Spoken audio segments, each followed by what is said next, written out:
What's going on, traders? This is Andrew O'Connell with Pristine Capital coming at you with yet another market recap video. It is April 23rd, 2021, TGIF. Please click the like button on this video and subscribe to my channel if you enjoy this content, and I will continue to make it for you. Today, we're going to talk about the price action in the headline indices.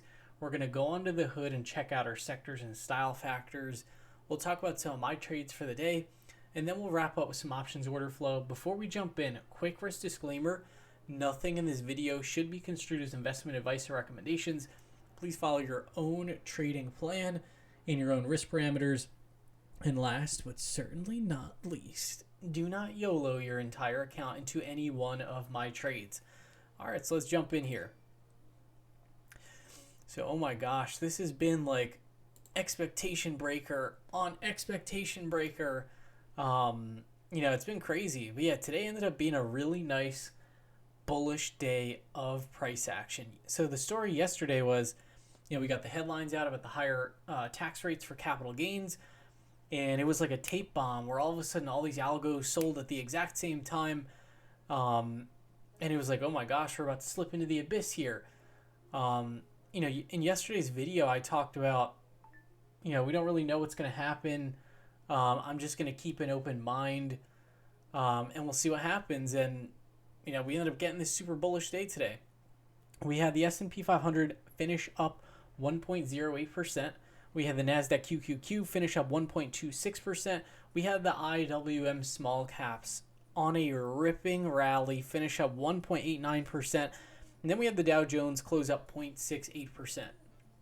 So the levels I was watching into today's open were this weekly point of control here at 41.22, spot 25. That level had functioned as a nice support the last time we had a bit of a pullback, and it worked very nicely on this pullback as well. So you can see yesterday we tagged that level, but we ended up coming off of it, and right off the open we just zoomed higher. When we got to this 41.47 level, that's the weekly value area high. I was like, that's where we could, potentially hit resistance, run into some issues, and we just zoomed higher. So you can see here a really bullish day of price action. It got very like blow off-ish, and you'll see like towards the end of the day, I did close out some longs just because it was like, oh my gosh, this is incredibly bullish. And you can see, like pretty much immediately after we closed, there was, a bit of selling that occurred after, but overall, really nice day. That's the thing, like going into a weekend, it's very tough, like when the market, from looking like it was going to fall into the abyss to literally at a new all-time high the next day, it doesn't really surprise me that there were some profit takers. Looking very bullish on the ES. You can see here on our NQ. So you can see we closed up 1.11% here. Same exact story. Pretty much all these indices really just ripped higher, and you can see the Qs, they didn't make it beyond this weekly value area high, so I think that's pretty important, but they're above this weekly point of control. And now the crazy one. So if we go to the Russell, so you can see the Russell. I think this is really interesting. I've been tracking the Russell very close, and I've been trading it very actively. And, I got short the Russell via puts, on this candle right here. And then I was able to close my short down here. Then I ended up, I've been trading the Russell to the long side for the past couple days. So you can see here we have this pattern where we keep making lower highs. We actually just broke out of that little downtrend channel. The other thing that is pretty significant is we were really struggling at this weekly value area high, and today we actually broke out beyond it. So in my opinion, the small caps are definitely like the sleeper right now. And I was showing this to Pristine Capital members earlier, where if you look at the weekly chart, the small caps, they've consolidated for a good 2 or 3 months at this point.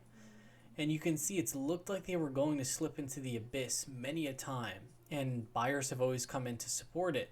If you look at some of these other indices, like let's say the S&P 500, for instance, they appear a bit more extended than the small caps. Same thing with the Dow Jones. So on a relative basis, I'm actually liking the small caps right now.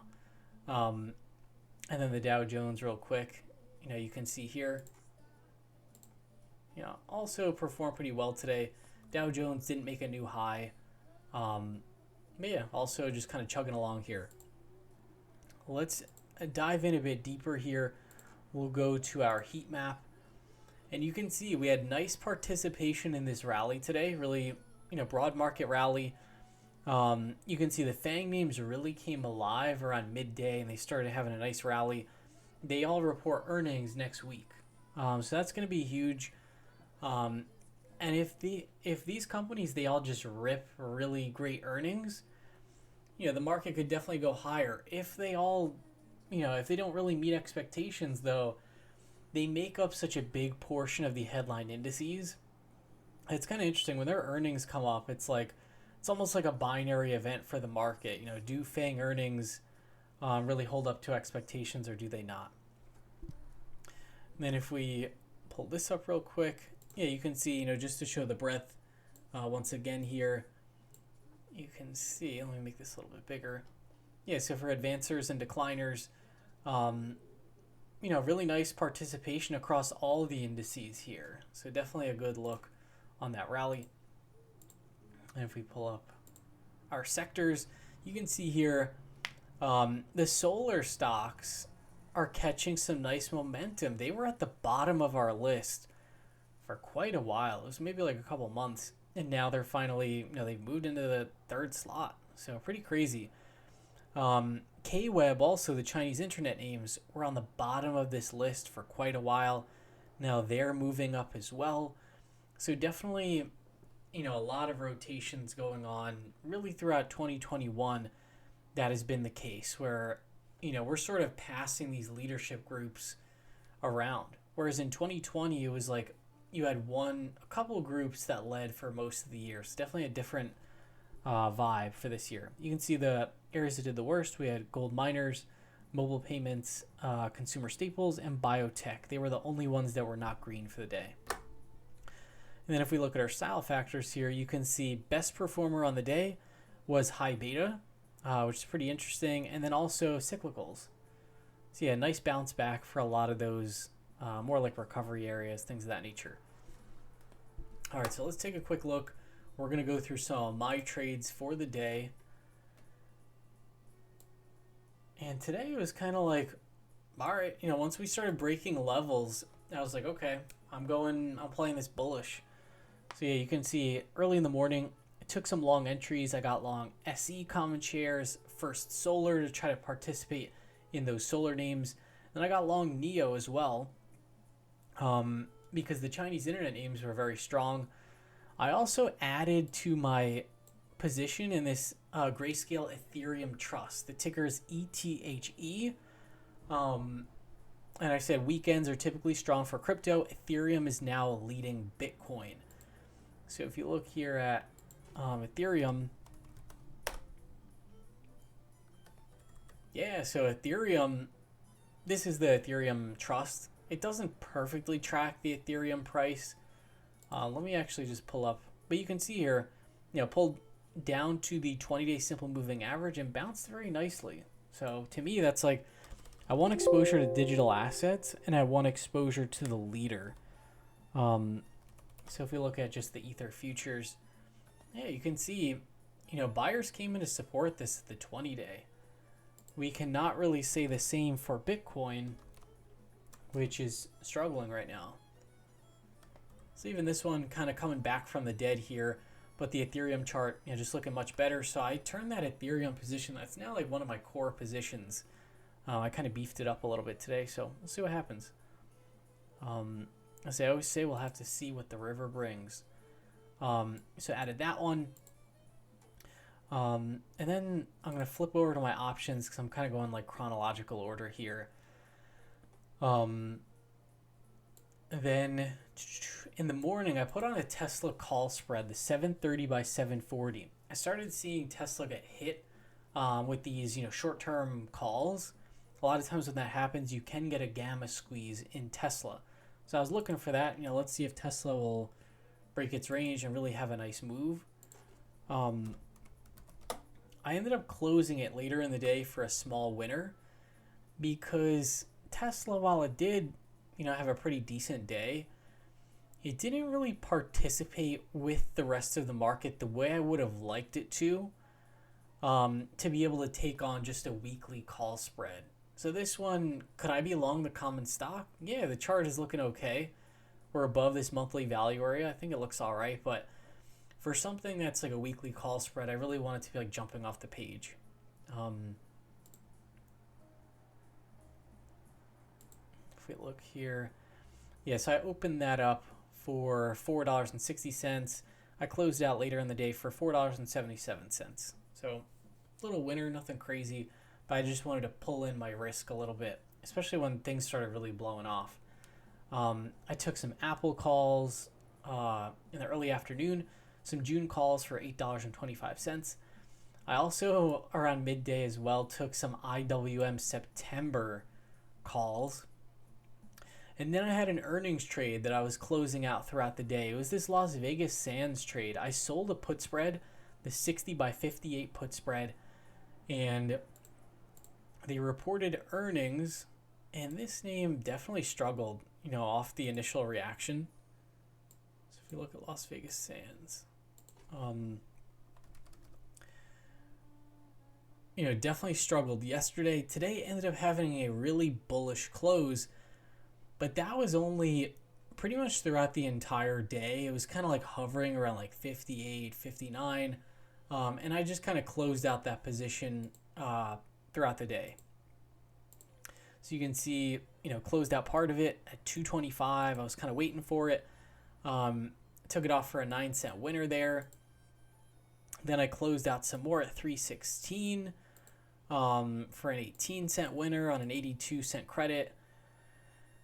And then I closed out some more as well, at another point during the day. So yeah, I just kind of like peeled this one off. Yeah, I had a 6-cent winner, 9-cent winner, and then an 18-cent winner. This one, small winner, nothing crazy, but worked out. And then I got long some applied materials puts towards the end of the day. This was when things were really blowing off.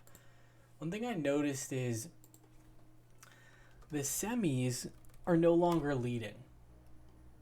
So you can see here, S&P 500 made a new all-time high today. Semis, while they did put in a nice bullish candle here, they're not trading at the all-time highs. And I noticed we've been getting some mixed earnings reactions from this group. Applied materials as well, like, we had a nice bullish engulfing candle, then a red candle. Now we had another green one. But you can see here, it's not really like breaking out or doing anything crazy. And when the market is breaking out to new highs and the asset that I'm in is not, that's definitely a red flag for me. And you can see we kind of got stopped by this 200 period moving average on the hourly chart. So actually, into the close, I was like, the market just made a really nice move. Maybe I'll buy some protection in something. So I just decided, as my hedge, I'll buy a put in applied materials. For my stocks, so I added that Ethereum. Towards the end of the day, I closed out my first solar for a small winner. Closed out for $88.73. I had paid $88.10 for this one, and I just said here at 320. Want to make sure I sell something into this strength because it was essentially like a gift. So sometimes you got to just take the gift. And then I took a very small target on my NEO for like a 20-cent winner. And I just said I have to take something off when the market blows off like this. So as of now, my posture is still bullish. And you'll see here, I also, last trade here, I put on a BIDU call spread for next week, the 225 by 235. So overall, my posture, and then again, I also took off DocuSign for a small winner. So really just like cleaned a lot of things up, tried to take some profits where I could. But overall, my posture going into next week is bullish because we broke all the levels. The VIX is pretty low, VVIX as well. It's looking like full steam ahead, but I just wanted to make sure to take a few things off just because we had some really nice strength in the market. And then let's real quick pull up our options order flow. And you can see here, they were just attacking the FANG names pretty much throughout the whole day. So you can see Tesla. These are April 23rd calls, 2.2 million. Then you can see we have like a longer term put buyer, more short term calls, 1.1 million. Then here, May calls coming in, millions, millions, millions. You can see some Citibank, Facebook call buyers as well. Apple, there were a bunch of call buyers. More Tesla. So that was the thing with Tesla. I took off my call spread for a small winner because I was like, something's not adding up here. The market just had a really incredible blow off. The call buyers are spamming this thing with throwing millions of dollars at it, and it's not really budging the way that I would like. So I think that's definitely more like intuition or whatever. But what I try to do now is, if something doesn't feel right or something's not reacting the way that I would like it to, I have no issues taking it off, just because that's a risk that you don't have to worry about, especially for something like a weekly call. Tesla could go like to the moon next week for all I know, but yeah, just that really stood out to me. And then what else do we have here? And then into the end of the day, we had some put buyers. Yeah, these all came in after the close. You can see it looks like some hedges went up at the very end of the day. So that about does it for our options order flow and this market recap video. As always, going to be sending out top-down market analysis video for Pristine Capital members, our weekend watch list, and then I'm also going to be putting together another educational video. This one is going to be about position sizing and how to think about that. So that being said, I hope you all have an awesome weekend. I'm actually going to go for a run right now. The weather looks awesome. But yeah, everyone have a great weekend, and I will see you all on Monday.